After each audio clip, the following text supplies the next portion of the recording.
Nabi bilang di dalam hadis, yang baca doa ini pagi dan sore, maka la yusibuhu fi nafsihi wa ahlihi wa malihi ma yasu'uh. Yang baca suatu doa yang diajarkan oleh Nabi ini, maka tidak akan ditimpa keburukan, enggak ada keburukan yang menimpa dirinya, keluarganya ataupun hartanya. Tanya, doa apa? Yang mati enggak bakal hidup lagi. Kepanikan kita tidak mempercepat datangnya rezeki dan tidak memperlambat, dan kepanikan kita tidak mempercepat datangnya. Kalau kita jerit-jerit hujan langsung berhenti, enggak, langsung surut, ya enggak juga, tidak merubah. Katanya ulama itu bilang, ketika musibah datang dari Allah Ta'ala, kalau kita ridha dengan apa yang ditentukan oleh Allah, maka kita dapat pahala dan musibah jalan terus. Tapi kalau kita uring-uringan, murka, kita dapat dosa dan musibah jalan terus, takdir jalan terus. Begitu. Setiap hari dia sedekah 1 keranjang, tiap hari. Ada Sayyidina Al-Faqih Al-Muqaddam Muhammad bin Ali, sedekahnya hampir 1 ton per hari. Kurma, makanan pokok di sana. Memang akan datang satu waktu umat Islam akan berjaya, akan menang, akan berkuasa sebagai khalifah di muka bumi ini. Itu memang betul. Iya, apa kamu nggak takut nanti saat-saat itu datang, kalian yang mengganggu kita, kita akan menjadi penguasa atas kalian? Dibilang, memang kami tahu saat itu akan datang, cuma pertanyaannya kapan? Kan kalian umat Islam nggak tahu kapan itu akan bangkit. Oh iya betul, kami nggak tahu. Nah kalau kita umat Yahudi tahu kapan umat Islam itu akan bangkit, itu ada warningnya. Bagaimana kalau sholat subuh udah seperti sholat Jumat? Kalau udah sholat subuh seperti sholat Jumat, nah itu udah tanda-tanda kebangkitan umat Islam. Tapi selama subuhnya yang masih 1 shaf, setengah shaf, 2 shaf, alhamdulillah. Ini subhanallah kita kumpul, ya benar, ini hari subuh kita seperti Jumatan, alhamdulillah. Nikmat dari Allah Subhanahu wa taala. Orang terkena bencana, terkena musibah, emang dunia itu memang seperti itu. Kaifa tarda bidunya la tadum, husyat syughlan wa bu'san wa humum wa ana'an wa fana'an wa ghumum farfuduha innaha nazrul hagir wa ila Allah ta'ala al-masir. Imam Abdullah bin Abdul Haddad sahib ratib yang tadi Wirdul Latif yang kita baca, beliau bilang, bagaimana kamu bisa ridha, merasa puas dengan dunia yang tidak langgeng, tidak abadi, yang dipenuhi dengan sesak tuh, dipenuhi oleh apa? Oleh kesibukan, oleh bencana, oleh stres, beban pikiran, dan juga aib terbesar dunia tuh fana, kematian, dipenuhi dengan kematian. Ada orang tanya, kenapa sih ini Islam ngajarin kita zuhud dari dunia? Emang salahnya dunia itu apa? Apa aibnya dunia? Bilang aib segalanya. Seandainya dunia nggak punya aib kecuali satu, namanya al-maut, kematian, itu ada aib yang paling besar. Aib yang paling besar. Kayak orang dijamu ke rumahnya, ke rumah seseorang begitu, dijamunya dengan apa? Dikasih semua nikmat, akan tetapi di balik semua nikmat tersebut kematian. Nah itu nggak ada orang mau datang. Nah dunia itu yang bukan semua nikmat, bencana, musibah, kesulitan, problem, dan terakhir tuh al-maut. Al-maut akhiruha, al-ghadru hadiruha, wal mautu akhiruha, wal kaunu fi syatani, tubidu ma jama'at, tuhinu man rafa'at, tadhurru man nafa'at fi salif zamani, innal ilaha baraha kay yamiza biha bainal fariqaini ahlul humgi wal fitani. Yughlan fana'an wa ana'an wa humum farfuduha innaha nazlul hakir wa ilallah ta'ala al-masir. Nah untuk menghadapi ini semua Allah Ta'ala ngasih kita bekal. Bekalnya itu adalah taqwa, dan simbol ketakwaan yang paling besar ya iqamati sholawat, mendirikan sholat 5 waktu, terutama sholat subuh berjamaah, sholat isya berjamaah. Itu asuransinya kita untuk melindungi kita dari musibah, dari bencana, dari masalah. Dalam hadis, man shallal isya fi jamaah, saya rasa ini hadis juga sering diulangkan kalau acara di sini. Kalau ada acara subuhan di sini, ini hadis selalu diulang. Man shallal isya fi jamaah fa huwa fi dhimmatillah hatta yusbiha, wa man shallal fajr fi jamaah fa huwa fi dhimmatillah hatta yumsiya. Yang isya berjamaah maka dia dalam lindungan, dalam tanggungan, dalam jaminan, dalam asuransinya Allah sampai pagi. Yang subuhnya berjamaah dia dalam jaminan, tanggungan, perlindungan dan asuransinya Allah sampai malam. Isya dan subuh berjamaah 24 jam dia dalam asuransinya Allah Subhanahu wa taala. Nah, ini kita bagi di sini adalah kita mengambil asuransi jaminan dari Allah taala. Ada Hajjaj bin Yusuf Al-Thaqafi. Hajjaj bin Yusuf Al-Thaqafi salah seorang panglima dan penjahat besar. Hajjaj bin Yusuf. Dia adalah salah satu panglima dari pasukannya dari pasukannya Yazid bin Muawiyah. Dan itu dia seorang panglima yang jahat, yang kejam, yang membantai banyak orang, bahkan termasuk beberapa sahabatnya Rasulullah dan beberapa ulama-ulama besar, dan membunuh orang dah tiada ampun. Tapi beliau ini, si Hajjaj ini, dia juga punya jasa banyak. Dia termasuk orang yang hafal Quran. Subhanallah. Dan cerdas ini orang. Kemudian dia juga yang membagi-bagi Quran itu. Dalam pembagian Quran itu pembagian juznya, pembagian hizibnya itu dibagi oleh beliau, dan turut andil di dalam memberikan baris titik di dalam Al-Quran. Bayangin dulu, bukan nggak ada baris ya, nggak ada titiknya, bagaimana mau bacanya tuh? Nah, ini Hajjaj bin Yusuf itu kalau dia ingin mengeksekusi orang, ingin membunuh orang, maka dia tanya kepada tuh orang. Kalau ketemunya siang dia tanya, tadi pagi kamu subuhnya berjamaah apa enggak? Atau kalau ketemunya malam, tadi kamu isya berjamaah atau tidak? Kalau itu orang ternyata tidak berjamaah, ya udah dia lakukan apa yang ingin dia lakukan, pembantaian atau pembunuhan. Tapi kalau ternyata itu orang berjamaah, maka dia nggak jadi melakukan pembunuhan terhadap orang tersebut. Dia bilang, lepaskan udah. Loh, kenapa tumben? Ini orang isyanya berjamaah atau subuhnya berjamaah, dan orang yang berjamaah berada dalam tanggungannya Allah, dalam jaminannya Allah, di backup oleh Allah. Dan saya nggak berani macam-macam dengan orang yang di backup oleh Allah Subhanahu wa taala. Penjahatnya dulu masih punya otak, masih mikir. Walaupun haram kejahatan yang dia lakukan. Ada Hajjaj bin Yusuf. Ini Hajjaj bin Yusuf salah seorang penjahat yang sedemikian rupa, tapi masih berpikir. Sama seperti ada Syekhana Al-Habib Umar pernah cerita bahwa dulu tuh di beberapa negeri di Hadramaut, malingnya, penjahatnya juga tuh, penjahatnya aja tuh kalau mau mencuri, kalau mau merampok, kalau mau menjara rumah orang, sholat istikharah dulu. Dan kenapa sholat istikharah? Minta dipilihkan sama Allah rumah orang yang nggak mengeluarkan zakat.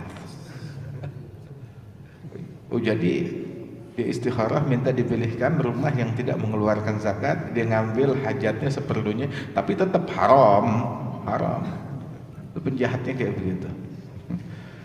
Nah, ini di dalam Ihya Ulumuddin, Imam Ghazali cerita, ada satu orang, dia ini bertugas di sebuah penjara, dapat tugas shift di malam hari, kerjaannya malam hari, selama 30 tahun lebih kurang dia berjaga, dapat shift malam. Jadi kalau ada tahanan dijebloskan di malam hari, dia yang menerima. Nah, itu setiap ada tahanan yang dijebloskan di malam hari selama 30 tahun, selalu dia tanya kepada orang tersebut, kamu isyanya berjamaah gak tadi? Dan mereka jawabnya sama. Semuanya yang dijebloskan ke penjara di malam hari, semuanya bilang antara belum sholat isya atau sholat isyanya tidak berjamaah. Nah itu tidak ada satupun yang dijebloskan dalam keadaan sudah sholat isya berjamaah selama 30 tahun.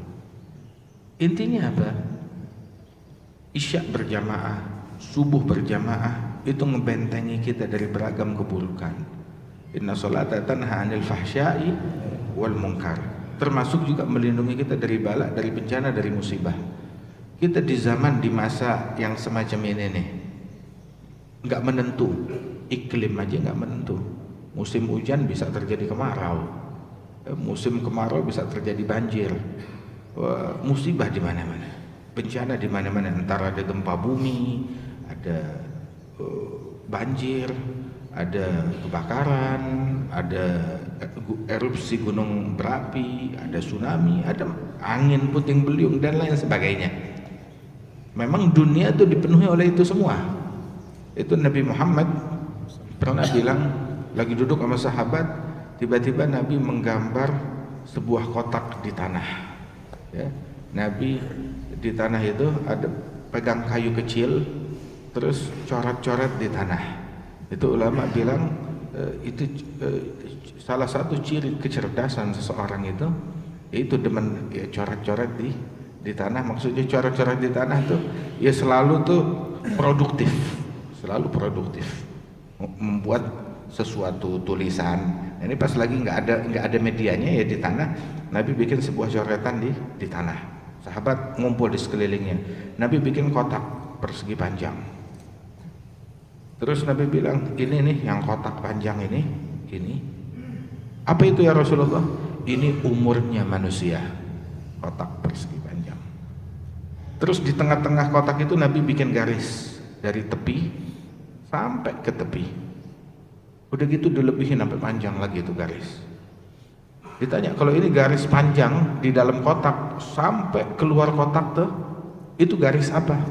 Nah kalau yang ini nih, kalau yang kotak tadi kan umur manusia, kalau yang garis panjang di tengah-tengah ini cita-cita dan rencananya mereka. Lebih panjang dari umur. Lebih panjang dari umur. Itu sampai ditanya, kalau kita bisa ngomong sama orang yang udah meninggal dunia di kuburan, sama orang yang udah mati, kita tanya kepada mereka dan mereka bisa menjawab, andaikan apakah kalian meninggal dunia masih ada cita-cita kalian yang belum kesampaian? Semuanya 100% bakal bilang masih banyak cita-cita dan rencana yang belum tercapai. Orang tuh cita-citanya lebih panjang daripada umurnya. Dia bercita-cita buat 100 tahun atau 200 tahun, besok meninggal dunia padahal. Terus Nabi di garis panjang itu Nabi bikin garis kecil-kecil, 1, 2, 3, 4, 5, ada banyak. Kalau ini yang garis kecil-kecil yang engkau coret kecil-kecil nih di garis-garis panjang itu apa? Itu Nabi bilang itu adalah al-arad. Apa itu al-arad? Arid, tantangan, problem, masalah. Jadi dalam umur manusia tuh jalur kehidupan dia bakal melewati banyak masalah. Selesai dari satu masalah, datang masalah berikutnya. Selesai satu musibah, datang musibah berikutnya. Selesai satu problem, datang problem berikutnya. Begitu, kayak kita nih, kayak kita. Selesai dari penyakit ini, datang namanya corona. Selesai corona, datang ini itu segala macam. Kirain, wah corona udah selesai, habis, datang banjir. Ya artinya, emang begitu, dunia itu emang begitu. Seandainya kita bisa lolos dari semuanya, saya lolos dari apa namanya, dari penyakit yang ini, datang nanti penyakit yang lain lagi, macam-macam. Bisa lolos dari semuanya, dia nggak bakalan lolos dari yang paling akhir, apa? Al-maut. Nggak bisa lolos dari itu semua. Karenanya itu kita dikasih jaminan. Nah jaminannya itu, nah ini, sholat subuh berjamaah, isya berjamaah untuk perlindungan 24 jam buat diri kita. Dan di dalam Islam Nabi ngajarin tuh asuransi buat kita tuh banyak. Ada asuransi sholat, ada asuransi zikir, ada asuransi duha, ada asuransi sedekah. Ini semuanya asuransi buat perlindungan diri kita. Nabi bilang dalam hadis, badiru bis sadaqah. Dalam riwayat bakiru bis sadaqah. fa innal bala la yatakhatta as-sadaqah. Bersegeralah atau berpagi-pagilah dalam bersedekah, sebab bencana, bala, musibah ketika dia datang dia nggak bisa ngeduluin sedekah, nggak bisa ngeloncatin sedekah. Maknanya ketika musibah datang di suatu hari, maka kebetulan itu orang paginya udah sedekah, musibah datang dia udah keduluan oleh sedekah, udah terbentengi oleh sedekah. Itu musibah nggak bisa ngeloncati menuju orang tersebut, dia mundur lagi cari hari yang lain. Besoknya lagi atau lusanya datang lagi itu musibah, kembali lagi kepada orang tersebut, keduluan lagi oleh sedekah, dia nggak bisa datang, dia cari hari yang lain, dan begitu seterusnya. Makanya itu bersedekahlah setiap hari, walaupun sesuatu yang simpel, walaupun makanan, walaupun uang 1.000, 2.000, 5.000 rupiah, setiap hari bikin sedekah, dan usahakan tuh sedekahnya di pagi hari. Jangan kalau udah kena musibah baru mau sedekah, udah sakit baru mau bikin BPJS, bahasanya kan begitu ya. Nah, seperti orang udah kena hujan, udah kejebur dalam kolam, baru dia mau beli payung. Tapi siapin dari sekarang. Dari sekarang itu dia udah melakukan perlindungan diri, perlindungan sholat, perlindungan sedekah. Kita bikin perlindungan yang berlapis. Kan Al-Imam Al-Habib Muhsin bin Alwi As-Saggaf, Al-Habib Muhsin bin Alwi As-Saggaf itu beliau tiap pagi itu mesti sedekah. Nah, sedekahnya dia tuh dari malam udah disiapkan makanan, kemudian dia pesan sama istrinya, saya mau sedekah di pagi hari, habis subuh harus langsung keluar sedekah. Cuma masalahnya satu, saya nih keluar dari rumah ke masjid sebelum subuh, tahajud di masjid, tadarus Quran sebelum subuh, setelah itu sholat subuh berjamaah, habis subuh saya nggak keluar masjid, baca wirdul latif nih kayak kita tadi, baca zikir sampai terbit matahari, sampai masuk duha, sholat duha, baru pulang ke rumah. Nah, kalau saya baru sedekahnya pas duha udah telat menurut saya. Jadi saya mau begitu habis adzan subuh, begitu orang rumah segera anterin sedekah, udah dibikinin list, hari ini ke rumahnya fulan, hari ini ke rumahnya fulan, tiap hari itu udah dikelola seperti itu, udah diatur seperti itu, manajemen. Sudah, istrinya bilang siap, kita lakukan begitu. Tiap hari ada yang nganterin sedekah ke rumah-rumah orang tersebut.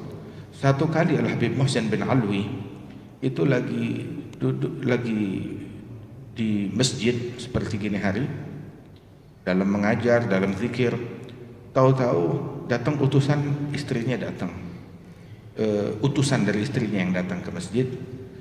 Dia bilang, ya Habib, Syarifah bilang minta Habib sekarang pulang ke rumah segera. Ini di kota Sewu. Kenapa? Anaknya Habib terjatuh dan tangannya patah.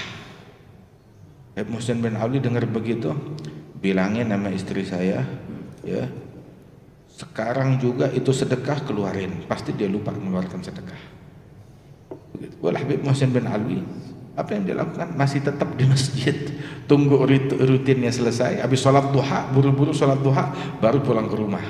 Nggak mau kepotong dengan hal apapun, mau musibah, mau jungkir balik dunia, tapi ya kalau hal yang udah rutin dilakukan, dia nggak mau diputus oleh beliau.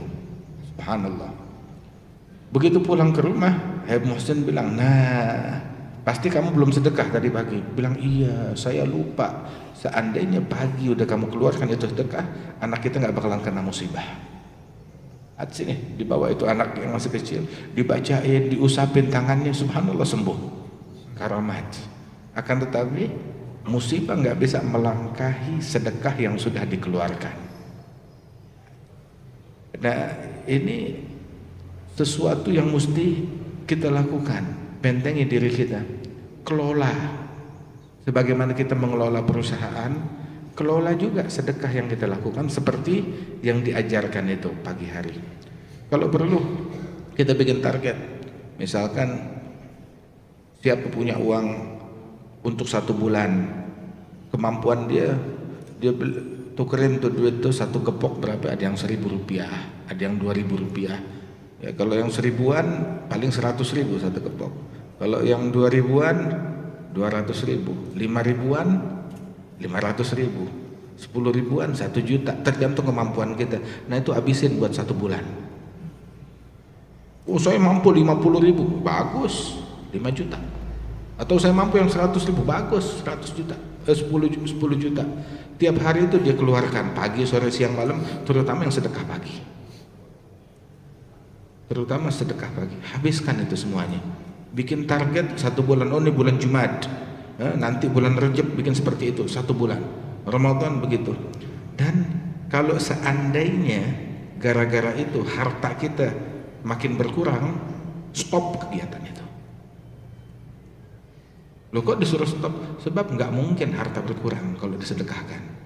Yang bikin harta berkurang itu kalau tidak disedekahkan. Kalau disedekahkan itu harta bertambah. Ini sebentar lagi terbit matahari. Matahari terbit dikawal 2 malaikat. Masing-masing malaikat mendoakan. Malaikat yang pertama dia berdoa, Allahumma a'ti munfiqan khalafa. Ya Allah, yang berinfak pada hari ini gantikan apa yang dia nafkahi. Terus malaikat yang sebelah lagi nyaut juga, doa juga nggak mau kalah. Cuma doanya nggak enak. Itu malaikat yang sebelah bilang, Allahumma a'ti mumsikan talafa. Ya Allah, yang pelit yang nggak mau berinfak hari ini, biar ludes hartanya, biar habis dia punya harta, disumpahin. Jadi manusia semuanya, termasuk kita nih yang hadir di sini, kita 2 kelompok. Loh kan belum 2024. Lu otaknya ngeres mikirnya begitu. 2 kelompok nih. Kelompok apa dulu? Dengerin.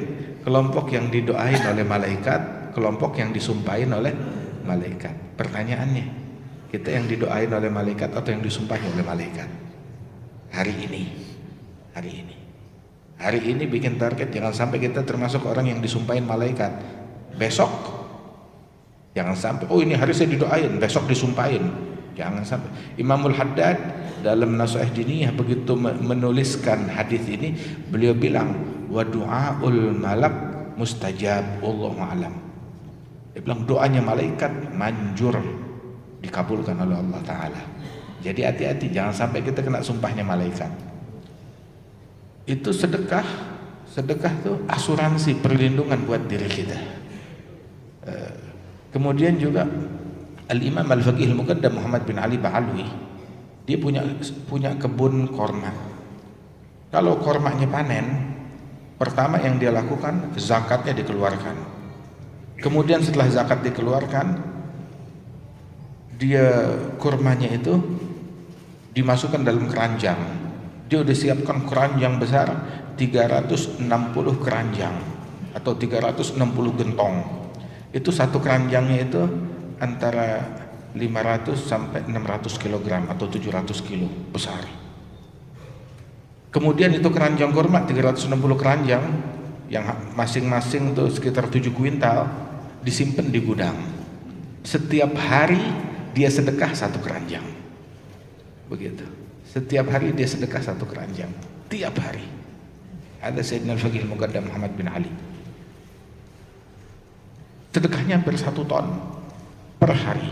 Kurma, makanan pokok di sana yang mereka makan. Udah gitu, Al-Imam Ali Zainal Abidin Ibn Husain bin Ali bin Abi Thalib, ada sekitar 300 rumah di Madinah, beliau yang tanggung nafkahnya mereka. 300 rumah di Madinah, dia yang tanggung nafkahnya. Satu rumah tuh, satu kakak, ada berapa kepala, semuanya dia yang tanggung. Tapi yang lebih hebat lagi, itu fakir miskin, bukan mereka yang datang ke rumahnya Ali Zainal Abidin menjemput sedekah, enggak. Ali Zainal Abidin datang ke rumah mereka, naruh sedekah, luar biasa. Tapi yang lebih hebat lagi, mereka tuh nggak tahu kalau sedekahnya dari Ali Zainal Abidin. Jadi waktu Imam Ali Zainal Abidin meninggal dunia, itu gubernur Madinah heran. Tiba-tiba di Madinah serentak muncul fakir miskin, pengemis. Ditanya, dari mana kalian? Bilang kita orang Madinah. Orang Madinah asli? Iya. Dulu kamu nggak ada, Kok tahu-tahu sekarang muncul, bukan satu, bukan dua, banyak, 300 orang. Maka dijawab, dulu kita tuh setiap pagi hari, tiap hari selalu ketika kita keluar mau sholat subuh tuh udah ada sedekah di depan rumah kita yang mencukupi untuk beberapa hari atau beberapa minggu. Dan ini berlangsung sampai begitu kejadian wafatnya Imam Ali Zainal Abidin, udah terputus ini sedekah, nggak ada lagi di rumah kita. Jadi selama ini yang menafkahi mereka adalah Sayyidina Ali Zainal Abidin, dan mereka nggak tahu itu sedekah dari Imam Ali Zainal Abidin radhiyallahu anhu ardhah. Tiap hari kelola harta kita dengan hal yang demikian, sebab abal mal ayyakhruja illa min haitsu dakhal. Harta nggak mau keluar melainkan sesuai jalan masuknya. Kalau mau tahu harta kita dari jalan yang baik atau jalan yang nggak baik, lihat keluarnya kepada kebaikan atau kepada hal yang tidak baik. Di situ kita bisa mengukur diri kita sendiri. Dan asuransi yang nggak kalah pentingnya adalah zikir wirid, termasuk jaga wudhu juga. Ini kita punya wudhu, jaga wudhu, ini nikmat. Ini jaga wudhu tuh adalah benteng buat seseorang. Allah Ta'ala bilang kepada Nabi Musa, ya Musa, idza asabatka musibatun wa anta ala ghairi tuhrin fala talumanna illa nafsak. Wahai Musa, apabila kamu ditimpa musibah sedangkan kamu dalam keadaan tidak berwudu, maka jangan salahkan siapa-siapa kecuali diri kamu sendiri. Itu wudu membentengi diri kita dari segala hal. Itu waktu lagi rame-ramenya penyakit apa nih, corona segala macam, jaga wudu. Apalagi dalam wudu tuh istinsyak tuh memasukkan air ke hidung, disedot dan dihembuskan. Itu adalah hal yang paling manjur untuk membersihkan kotoran, membersihkan kuman. Subhanallah. Bahkan ada beberapa dari teman-teman kita, beberapa orang dari jamaah kita itu diperiksa. Itu biasanya dibilang, biasanya sebelum diperiksa itu, sebelum apa namanya nih, sebelum swab selalu istinsyak, ambil wudu istinsyak.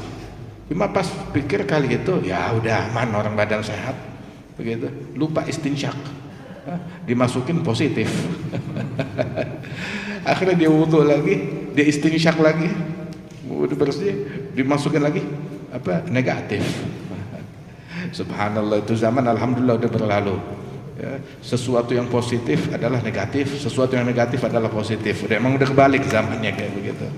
Dikasih berita positif sedih, dikasih berita negatif girang. Itu zamannya udah berlalu. Nah, itu wudu menjaga orang dari beragam keburukan. Kemudian yang kedua, yang berikutnya lagi zikir.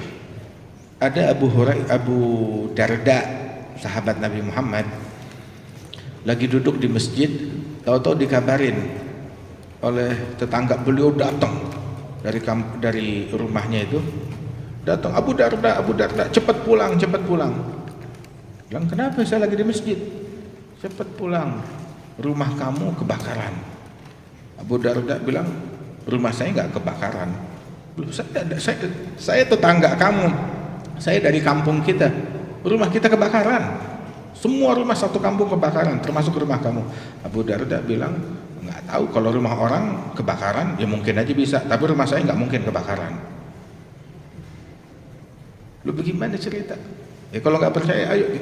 Ini teman-temannya di majelis ikut Abu Darda, ayo deh kita pulang.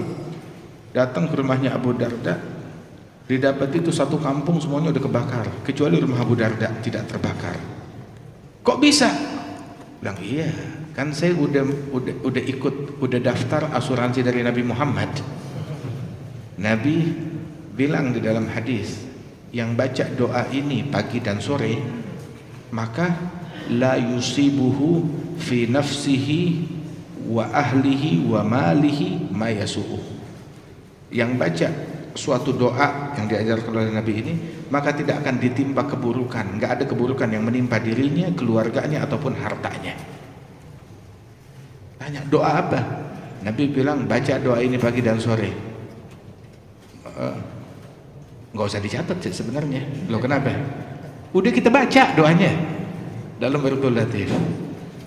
Doanya itu yang dalam Wirdul Latif kalimat Allahumma anta rabbi la ilaha illa anta alaika tawakkaltu wa anta rabbul arsyil azim ma sya'allahu kan wa ma lam yasha' lam yakun wa la hawla wa la quwwata illa billahil aliyyil azim a'lamu anna Allah ala kulli syai'in qadir wa anna Allah qad ahata bi kulli syai'in ilma Allahumma inni a'udzubika min syarri nafsi wa min syarri kulli dabbatin anta akhidhun bi nasiyatiha inna rabbi ala siratim mustaqim. Masyaallah. Ya hayyu ya qayyum bi rahmatika astaghits wa min adzabika astajir aslih li sya'ni kullahu wa la takilni ila nafsi wa la ila ahadin min khalqika tarfata ain. Nah itu doa itu yang baca itu doa pagi hari sekali, sore hari sekali, maka la yusibuhu fi nafsihi wa ahlihi wa malihi ma yasu'u. Enggak bakal ada keburukan yang menimpa dirinya, keluarganya ataupun hartanya, kata Rasulullah sallallahu alaihi wasallam. Ini jaminan dari Nabi Muhammad. Terus juga kita balik mundur sedikit. Tadi kenapa Al-Habib Muhsin bin Alawi itu dengar musibah anaknya tangannya patah, dia enggak pulang, dia kelarin dulu uritnya. Dia selesaikan dulu urusannya dia. Terus juga Abu Darda dibilang rumahnya kebakaran, dia bilang rumah saya nggak mungkin kebakaran, tetap dia masih mau ngelarin dulu kegiatan dia. Kenapa? Sebab mereka berkeyakinan apa yang mereka lakukan itu, apa yang mereka lakukan dari wirid, dari zikir, dari ibadat itu obat dan solusi dari problem yang sedang mereka hadapi ataupun yang akan mereka hadapi. Obatnya di situ. Nah orang dia lagi minum obat panas, lagi proses, lagi terapi, tahu-tahu dikabarin badan kamu panas. Ya ini obatnya saya lagi proses obatnya bukan di rumah, obatnya di sini. Ada satu kisah yang unik. Al-Habib Ali bin Husain Al-Attas, sahib Tajil A'ras. Itu ayahnya beliau, Al-Habib Husain, itu punya, atau kakeknya beliau itu kegiatannya tiap hari itu di masjid habis subuh kayak begini. Nah satu kali tuh rupanya anaknya sakit, kemudian Al-Habib Husain, ayahnya beliau atau kakeknya beliau lagi di masjid, tahajud di masjid, sholat subuh di masjid, habis subuh duduk sampai terbit matahari. Enggak taunya anaknya yang sakit di rumah ini sakit keras dan meninggal dunia habis subuh.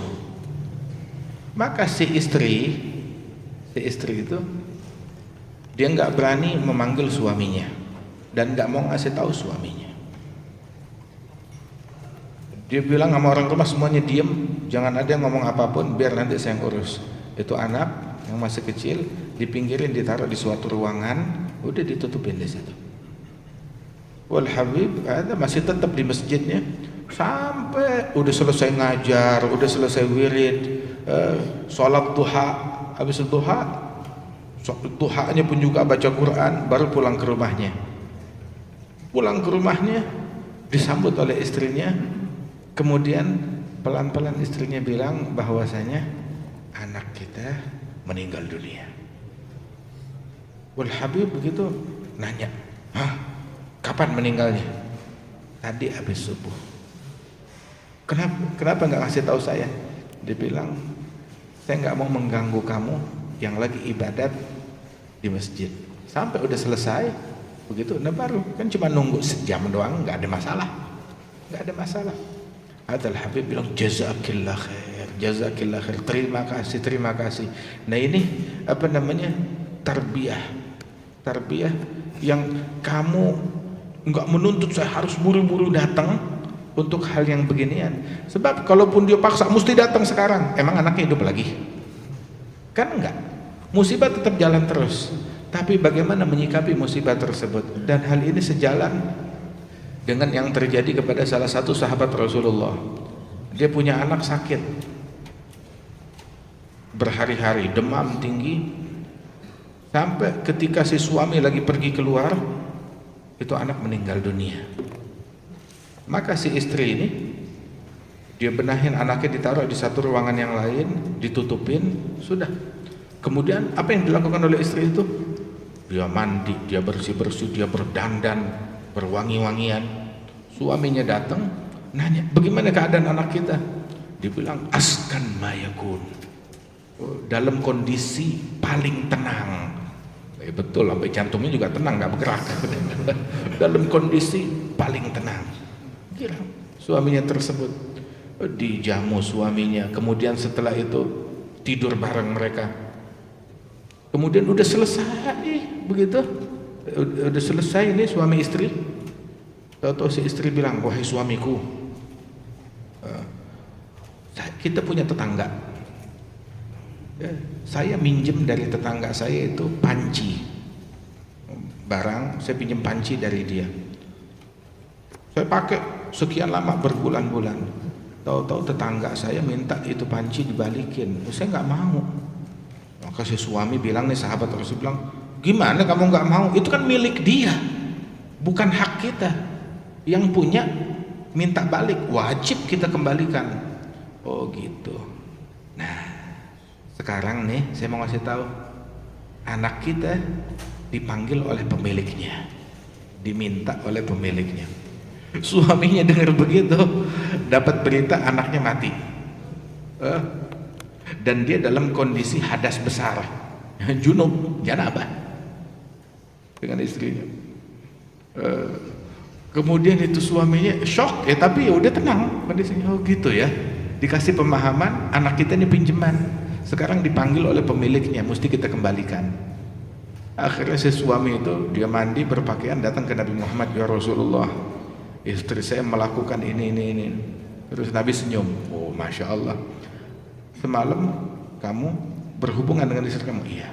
Barakallahu fi lailatikuma, semoga Allah berikan keberkahan di dalam malam kalian itu. Itu dari doanya Nabi Muhammad. Anak meninggal satu, dari sejak malam itu istrinya mengandung lagi, dan lahir anak yang dikandung berkat doanya Nabi Muhammad. Dan juga lahir adik-adiknya. Itu perawi hadis bilang, saya jumpa 7 atau 9 orang, semuanya itu berjihad di jalan Allah. Anak laki naik kuda berjihad di jalan Allah, mujahid fisabilillah. Subhanallah, berkat doanya Nabi besar Muhammad sallallahu alaihi wasallam. Kepanikan itu bukan akal, bukan kecerdasan, tetapi itu orang ketika ditimpa sesuatu jangan panik, tenang. Mau itu musibah, mau itu kematian, sikapi semuanya dengan akal sehat, dengan kalem, dengan tenang. Kita mau panik, musibah segitu-segitu juga, yang mati nggak bakal hidup lagi. Kepanikan kita tidak mempercepat datangnya rezeki dan tidak memperlambat, dan kepanikan kita tidak mempercepat datangnya. Kalau kita jerit-jerit hujan langsung berhenti, enggak. Langsung surut, ya enggak juga, tidak merubah. Katanya ulama itu bilang, ketika musibah datang dari Allah Ta'ala, kalau kita ridha dengan apa yang ditentukan oleh Allah, maka kita dapat pahala dan musibah jalan terus. Tapi kalau kita uring-uringan, murka, kita dapat dosa dan musibah jalan terus, takdir jalan terus, enggak berubah. Jadi seiring berjalannya takdir, kita pengen tuh tetap dapat pahala dari Allah Subhanahu wa taala. Ajaban li amri mu'min, inna amrahu kullahu lahu khair. Perkara apapun yang menimpa mukmin udah bagus aja. Apa yang menimpa dia itu membawa kebaikan, ada manfaat. Al-Imam Al-Haddad bilang, inna fil ghaibi ajaib kam ni'am tayyal masaib. Itu dalam hal yang gaib mengandung keajaiban. Contohnya berapa banyak nikmat yang terkandung dalam musibah. Kemasannya musibah, tapi dalamnya mengandung nikmat dari Allah Ta'ala. Wa fi sabri ala ma takrah khairun katsir, kata Nabi Muhammad. Di dalam bersabar atas hal-hal yang kamu nggak suka, ya nggak ada orang yang suka dengan musibah, tapi ketika kita bersabar itu terkandung banyak kebaikan dari Allah Subhanahu wa Ta'ala. Kita ujian hidup di dunia itu diuji, ada yang diuji dari sisi ekonomi, ada yang diuji dari sisi kesehatan, ada yang diuji dari keluarga. Ujian keluarga, ada yang diuji sama suami. Aduh, ujiannya suami. Ada yang diuji sama istri, ada yang diuji sama anak, ada yang diuji sama orang tua, ada yang diuji sama mertua, ada yang diuji sama mantu. Ujiannya begitu. Itu musibah ya kayak begitu. Tapi kita mensikapi dengan cara yang diridhai oleh Allah Jalla Jalaluhu wa Ta'ala azamatu. Karenanya itu Imam Al-Haddad bilang, ya sabiran, isbir, abshir wa bashir man sabar. Hei orang yang bersabar, bergembiralah dan beri kabar gembira kepada orang yang bersabar. Allah berfirman, wa basyiris sabirin. Dia sabar, dia kena musibah, dia sabar. Terus Allah Ta'ala bilang, basyir, beri kabar gembira kepada dia. Oh, kena musibah kok suruh kasih kabar gembira? Iya, kalau dia bersabar, beri kabar gembira dengan penggantian, dengan solusi dari Allah Subhanahu wa Ta'ala. Alhamdulillah, ini insya Allah kita pulang nih dari majelis ini, Masya Allah, kita bawa besek. Apa beseknya isinya tuh? Apa isinya tuh? Ada roti, lemper, kue. Oh, ini besek dari manusia? Enggak, kita bawa besek yang lain dari Allah. Apa beseknya? Kita pulang nih dari sini, ya, pulang bihajjah wa umrah.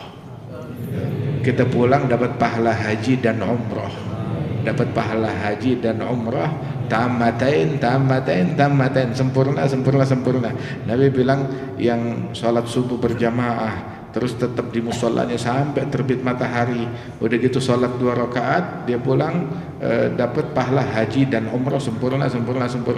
Kalau mau kita punya duit sekarang 1 miliar, bisa pergi haji langsung? Gak bisa, mesti daftar dulu. Terus udah pasti dapat? Ya belum tentu. Oh, ini plus. Ya kemarin plus juga banyak orang gagal juga nggak berangkat. Ya. Terus kalaupun duit saya banyak banget, ya belum waktunya haji sekarang, nggak bisa juga. Tapi kalau orang hajinya tuh setahun sekali, tiap hari kita bisa dapetin pahala haji. Pahalanya, kewajiban haji tetap nggak gugur. Pahalanya bisa kita dapetin. Ringkas. Orang kalau mau umrah tuh perjalanan dari Indonesia sekian jam, 10 jam, 11 jam. Belum lagi di airportnya lama. Sudah gitu prosesnya, ritual umrahnya itu lebih dari 2 jam, bisa 3 jam. Tapi kita sekarang duduk dari subuh sampai gini hari, ya, hampir 2 jam kita duduk. Kita pulang bukan cuma bawa pahala umrah, haji dan umrah sempurna. Alhamdulillah, nikmat dari Allah Ta'ala. Terus alladzi jalasa fi musallah yadhkurullah ta'ala ba'da salatus subuh asra'u fi tahsilil rizq min alladhina yadribuna fil afaq.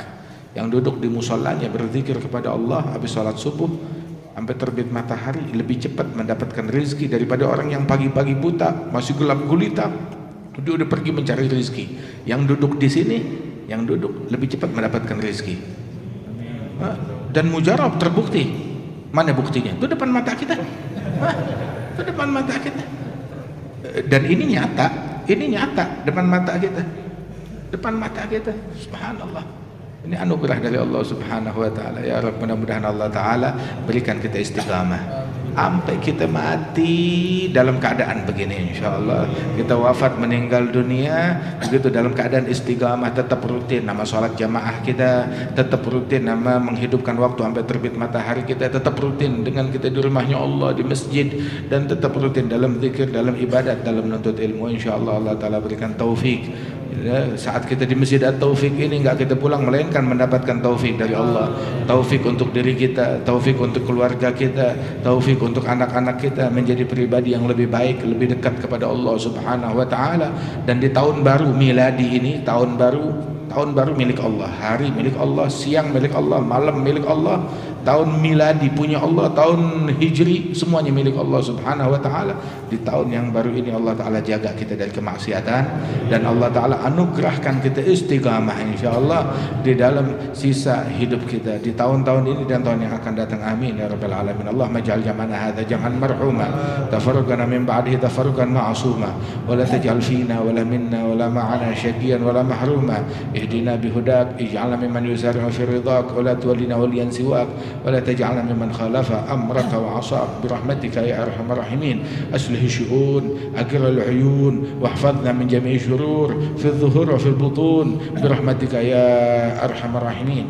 Ala hadhihi niyyah kunatun salihah jam'an rudin ila akhir dafa min kulli syarr jalibah li kulli khair wa ila hadratin nabi Muhammadin sallallahu alaihi wasallam bi sirril Fatihah.